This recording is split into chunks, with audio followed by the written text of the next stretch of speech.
So my name's Blackk Chronical, Black with 2 Ks, Chronicle C-A-R at the end. You know, been rapping for, I'd say 2014, put out the first project. I'd say 5 years. The kind of influence, you know, in terms of taking it very serious, would have been like, some of the first hip hop I would have heard would have been like Busta Rhymes, sort of. Though, you know, they had the Space Jam. That was kind of my first little introduction.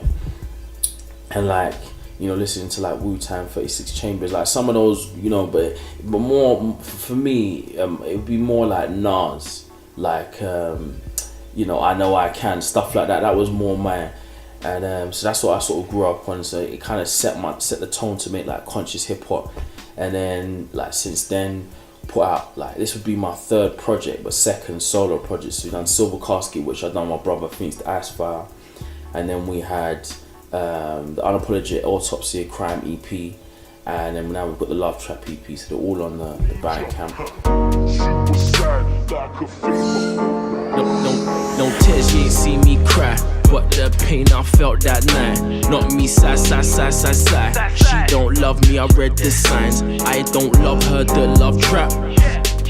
Yo, it's danger. Suicide like a favor. In terms of like artists I've supported over the years, artists like Pheromonch, Dead Prez, Onyx, Drew the Damager, twice. Once at Silver Bullet before it got shut down, and the next time, can't remember, O2 Academy, which was good. Since then, like, you know, just making that conscious hip hop, but stuff that means a lot to me as well at the same time.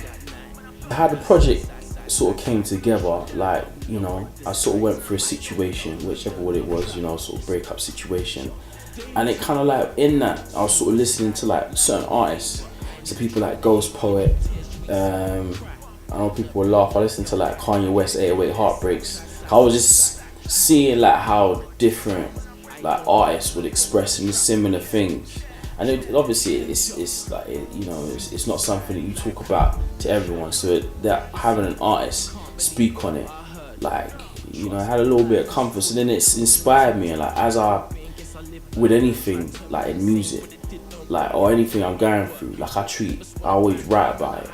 So then I started writing, everything I was writing surrounded that one topic. And so I kind of like, you know, thought, let's create a project from it. And the whole idea of like love trap, love over trap beats, love trap in a sense that you're like trapped in a situation, that came together. And then I hit up C-Tech and I said, look, this is the idea, this is the project I got, this, like, you know, what have you got? And he sent me through beats and stuff, and we worked through it. But then like, a lot of the stuff I wrote felt so personal that I didn't really feel comfortable to like rap in front of, you know, even him. I was like, even the fact that the project's out is very odd to me, but recording it was even harder because I ain't really like, I'm very private.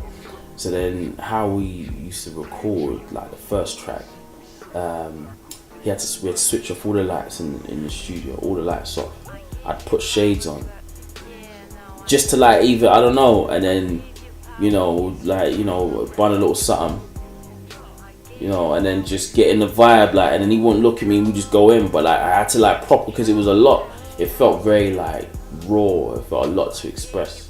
So that's kind of how we recorded most of it, like just in the dark with freaking shades on. And he had some like broken shades they used to give me, like, and yeah, that's how we did it. So it was good fun. It was very nerve-wracking putting it out. And there was there's a spoken word on that was meant to be on it that I took off because it said too much. So yeah, that had to go. Like, my brother has always been like, you know, a major influence in supporting the music and the ideas and stuff. And then speaking to James Kennedy as well, from like Wordplay, like, you know, I ain't really I've never spoken to him before, and like I got put in touch, and, you know, obviously just a random artist texted him, and I was like, yeah, you know, obviously he'd heard of the music and stuff, but he spent like 20 minutes plus on the phone or even longer, would just hit me with all these creative ideas to like, you know, make more of the project than just like putting out music or just letting it, you know, I'm just like making more of it. So when I explained to him the story behind it and where it came from and what, you know, he ended up helping me in that conversation, like build it into something that can create a platform to, you know, for people to express certain issues that surround that love trap situation. And I found that when I was going out and about playing the music to people, that's what he was doing, because I'll play it to like some youths in the ends, and as soon as they've heard me express something like that, they were going to talk like, yeah, you know what, I had like a little bit of a madness with my missus and this, that, and, you know, feeling like it was okay, like there was a platform to speak on something. And it gave me loads of creative ideas, and like, you know, that was pretty cool, because I'd never really viewed putting out a project in that kind of way, where it, you know, it's more than just good music to listen to. My first merch, Love Trap tees, so that was like a significant moment as well. Yeah, man, the reception's been good. Like, you know, I was it's been nice to see the support. Like, you know, I've gone to Reals Rebels Radio, Fubar Radio, Power Radio. I know HFM have been supporting as well.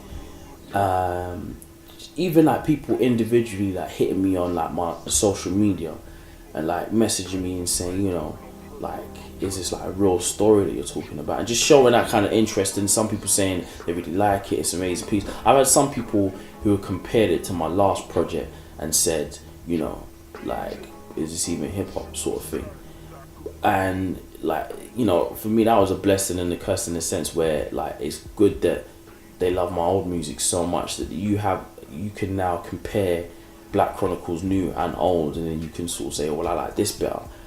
But like the vast majority have been really like receptive of the new sound, and not necessarily like, you know, obviously it's a different style of beats, like it's more of a trappish type beats, but just viewing it as like a creative piece of art. Like, that's what I tried to create, or that's why I feel I created something that sort of captures a moment, expresses itself in a different way that's separate to everything else, and is its own sort of like being. Do you know what I mean? I've come off shows for the minute, more because I wanted to focus on putting out material, because I think in the past I'd already spent a lot of time doing so many shows like in Brighton, Norwich, like, you know, all these different places around the UK, and like it got to a point where I'd realised the kind of shows I want to put on and whatever, and how I want to, you know, get the lighting involved in stage direction and etc. So I wanted to sort of kind of like, you know, bring that back in to just work on putting out like material and working on promoting myself. And, you know, so for the minute, like, I've got projects lined up. There's another EP I potentially might put out, but I have to see towards the end of the year, or it'll be that or a mixtape that I'm working on. I'm working on the album in the background, so we really don't use it. Probably be 2019, because I want to create that genuine anticipation rather than just putting it out. I'm going to be in Bristol on the 14th April doing Wordplay's Amplifier event. Then 6th of May doing Blatantly Blunt's Portobello Road performance. But it's more those kind of ones, people who I know, we connected, we've worked together, and I'm doing the show rather than just odd jumping around for the minute.